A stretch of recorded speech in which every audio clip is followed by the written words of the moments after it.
My dad's friend, Charlie Potter, was a small, nervous man who was always looking around as if he was in some kind of danger.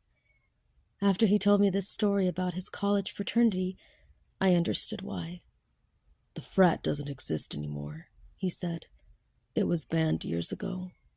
We had just 9 members at that point, and we were taking in 2 more, Jack Lawton and Ernie Kramer. One night in January, just about this time of year, the 9 of us took them out into the country for their initiation. We took them to an old deserted house where 2 young men about our age had been murdered recently. Their murderer was never found.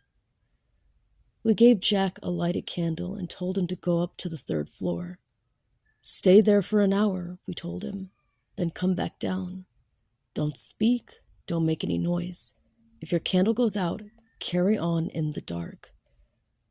From where we were standing, we could see the light from Jack's candle moving up the stairs to the 2nd floor, then to the 3rd. But when he got to the 3rd floor, his candle went out. We guessed that he had come to a drafty corner and the wind blew it out. But when the hour went by and he didn't come down, we weren't so sure.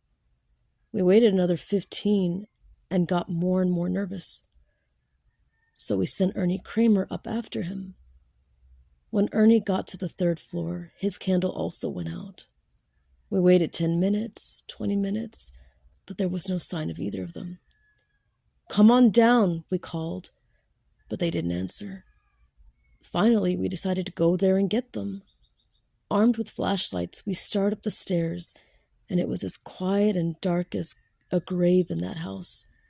When we got to the 2nd floor, we called out again, but there was no answer.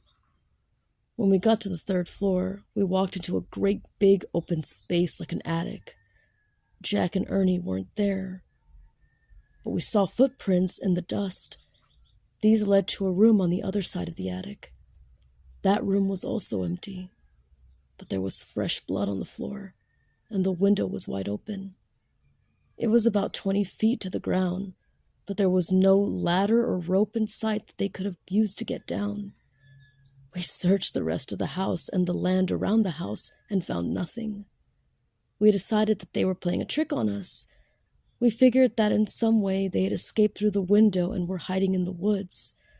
The blood on the floor was to throw us off the track. We guessed that they'd showed up the next day with a lot of stories and a lot of laughs, but they didn't. The next day we told the dean of men what had happened, and he reported it to the police.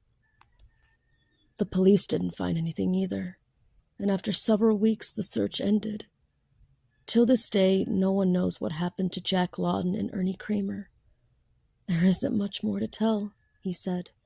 "We weren't arrested, but the college disbanded the fraternity and suspended the 9 of us from school for a year. The strangest part came after we graduated. Someone must have placed a curse on us. Every year since then, around this time of that initiation, one of us has died or gone crazy. I'm the only one left," he said, "and I'm in pretty good health. But there are times when I just feel a little peculiar."